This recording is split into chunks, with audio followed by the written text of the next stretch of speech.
Hello friends, কেমন আছো তোমরা? তোমাদের জন্য আজকে আবার একটা নতুন রেসিপি নিয়ে এলাম।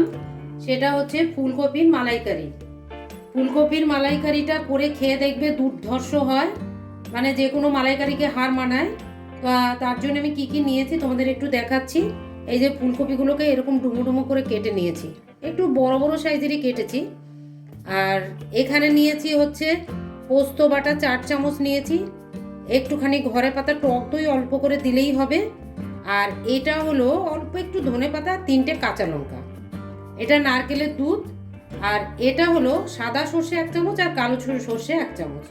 সমস্ত কিছু আমি রেডি করে নিয়েছি। এবার আমি কি করে এটা করছি তোমরা সঙ্গে থেকো এবং দেখতে থেকো। তোমরা দেখো, তার জন্য আমি প্রথমে কি করেছি, বাটিতে জল বসিয়ে দিয়েছি এবং জলের মধ্যে আমি একটুখানি নুন আর একটু হলুদ দিয়ে দেবো, কারণ এটা তো অলমোস্ট সেই ভাপে করেই হবে। তো সেই জন্যে হলুদটা না পরে বেশি দেওয়া যাবে না, হলুদের গন্ধ না হয়ে যায়, সেই জন্য এখনই বেশি করে হলুদ দিয়ে দিতে হবে। খুব বেশি না, এতটা দিচ্ছি। এবার জলটা যেই টকবক করে ফুটে উঠবে, সঙ্গে সঙ্গে ফুলকপিগুলোকে দিয়ে বেশিক্ষণ কিন্তু রাখতে হবে না, মোটামুটি 1 থেকে 2 মিনিট রাখলেই হয়ে যাবে। তো জলটা ফুটে গেছে, এবার আমি ফুলকপিগুলোকে দিয়ে দিচ্ছি।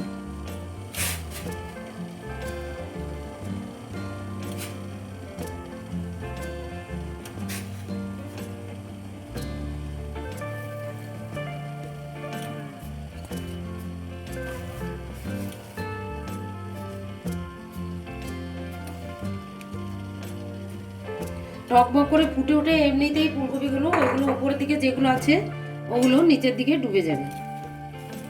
এখন বেশি নাড়াচাড়া করার দরকার নেই, একটু ফুটে উঠুক, তারপরে 2 মিনিট রেখে আমি এটাকে জল ঝরিয়ে দেবো। তোমরা সঙ্গে থেকো।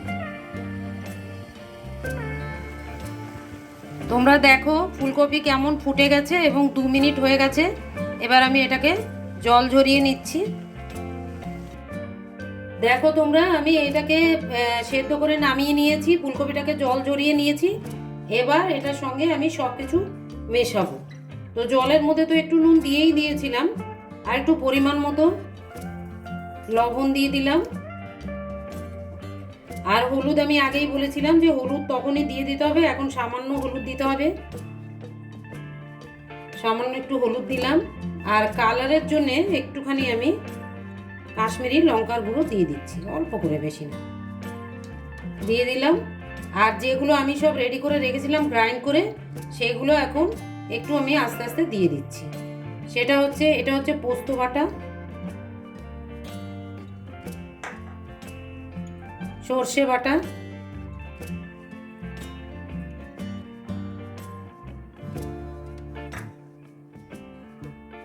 এটা হচ্ছে কাঁচা লঙ্কা আর ধনেপাতা বাটা,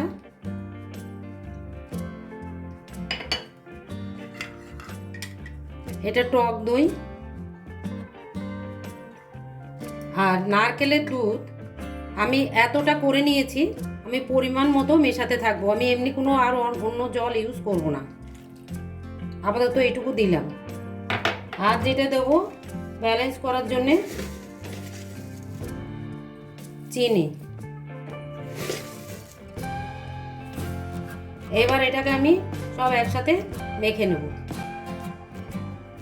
সব দেয়া হয়ে গেছে, শুধু বাকি আছে সর্ষের তেল। সর্ষের তেল আমি দিয়ে দিচ্ছি,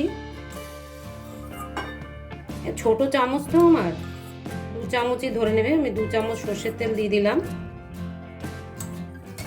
এবার আমি এই সবগুলোকে একসাথে মেখে নিচ্ছি। তোমরা যদি মনে হয় তাহলে এই ম্যারিনেশনে যা যা দেবে ওগুলোকে সব একসাথে একটা বাটিতে আগে মিশিয়ে তারপরে দিতে পারো, তাহলে কি হয় সব জায়গায় সমানভাবে যায়। আমি তোমাদের দেখানোর জন্য এইভাবে দিলাম। এবার আমি মেখে রেডি করে নিয়েছি। এবার সাধারণত মালাইকারি সবাই টিফিন কোটো করে ভাপ দেয়, আমি সেটা দেবো না, আমি এই কড়াইয়েই করব। কিভাবে করব তোমরা অবশ্যই সঙ্গে থাকো এবং দেখতে থাকো। এবার দেখো তোমরা, আমি সব কিছু মাখিয়ে উনুনে বসিয়ে দিয়েছি। একটু প্রথমে ফ্লেমটাকে জোরে দেবো, যেই ফুটে উঠবে তখন একদম স্লো করে ঢেকে রাখতে হবে। আমি ঢেকে দিচ্ছি। এটা হতে থাক, এবং হতে হতে একবার খুলে দেখতে হবে, যদি সব ফুলকপিটা ঠিকমতো গলে যায়, নুন চিনি ঠিক থাকে, তখন গ্রেভি রেখে এটাকে নামিয়ে নিতে হবে। আপাতত এটা হতে থাক। দেখো ফ্রেন্ডস, একদম এটা হয়ে গেছে। এরকমই অল্প অল্প ঝোল রাখতে হবে। ফুলকপি একদম আস্তে আস্তে আছে, কিন্তু প্রত্যেকটা ফুলকপি গলে গেছে, নুন মিষ্টি সব ঠিক আছে। এবার আমি এটাকে নামিয়ে নেব, নামিয়ে তোমাদেরকে দেখাচ্ছি। দেখো আমি বেড়ে নিচ্ছি, কি সুন্দর হয়েছে, ঘ্রাণও খুব সুন্দর বেরোচ্ছে। তোমরা অবশ্যই করে খেয়ে দেখবে, ভীষণ ভালো লাগে এটা খেতে।